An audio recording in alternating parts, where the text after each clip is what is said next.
সুধীমণ্ডলী, আমরা এসেছি যশোর সদরের খরিচাডাঙ্গা গ্রামে। এটা ইউনিয়ন রামনগর ইউনিয়নে। এখানে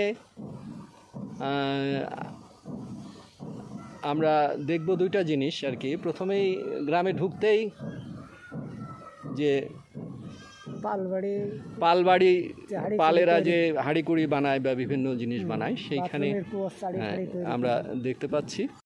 আমরা প্রথমেই আলাপ করছি এই গ্রামের, আপনার নামটা? তাপস পালের সাথে। এইটা আপনারা যে এই রিং বানান, তো এই গ্রামের সবাই কি এই কাজই করেন? না, আমরা প্রতি 26 ঘর পাল মশাই আছি।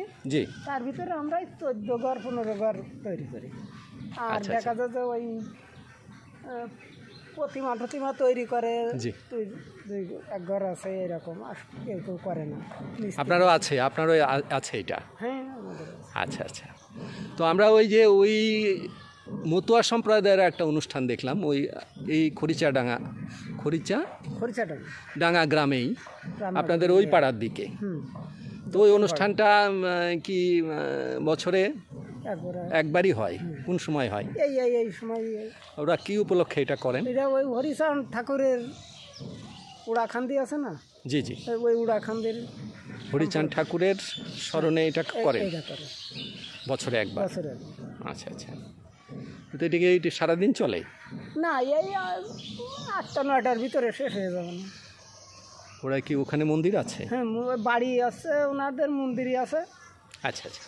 ওই পাশেও আর একটা মন্দিরে আছে 10-এর, আর এটা আছে ব্যক্তিগত। আচ্ছা আচ্ছা আচ্ছা। তো ঠিক আছে, ধন্যবাদ। এসব আমরা তৈরি করি, আমাদেরই তৈরি করা সব। আমরা দেখতে পাচ্ছি অনেক রিং। আমার বাড়ি কোটচাঁদপুর, থাকি যশোর। এগুলো আমরা কি বলি? আমরা মানে আপনারা বাথরুমের চাড়ি বলেন? তৈরি করা হয়, চাড়ি বলেন।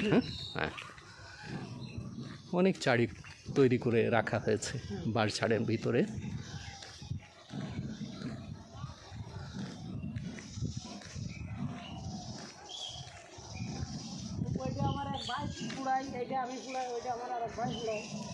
তো এইটা আপনার কি মানে কিরকম বিক্রি হয়? বিক্রি হয়ে যায়?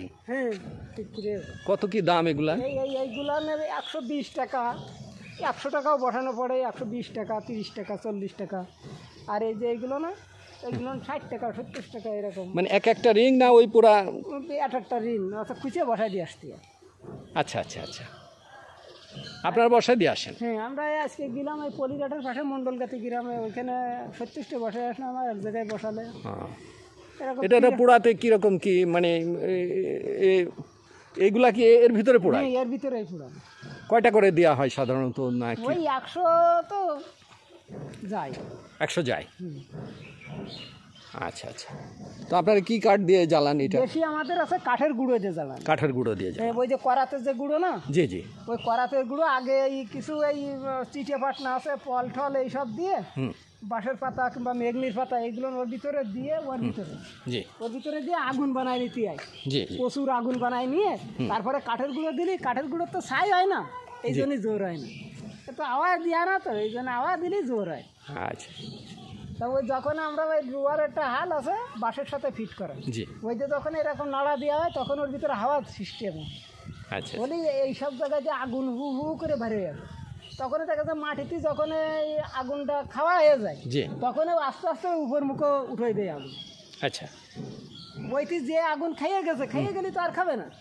আচ্ছা, তখন এই লাল হয়ে যাবে নাকি? হ্যাঁ, লাল তো ওর ভিতরে হয়ে যাবে। ওর ভিতরে মোটামুটি কথা মানে ওর কাছেও যাওয়া যায় না, একটা ডগমগ করে মোটে একদম। রং তো দিতে হয় না?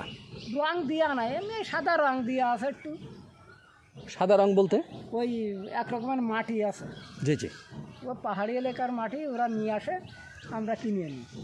তাহলে রংটা ভালো হয় নাকি, না কিসের জন্য দেন? এই রংটা যদি আমরা পাকা করি, হয়তো ওই খয়ের এইসব দিয়ে যদি আমরা করি, তাহলে মোটামুটি করে টালিতে দেখেছেন? জি জি। ঘরের টালিগুলো যেরকম, ওইরকম তো অতি ব্যাপক খরচ হয়ে যায়। আচ্ছা আচ্ছা। এই জন্যে আমরা ওইটা আর দিই, এই দিই। তো ঠিক আছে, ধন্যবাদ, ভালো থাকেন। কোথায় গেছিলেন তাহলে?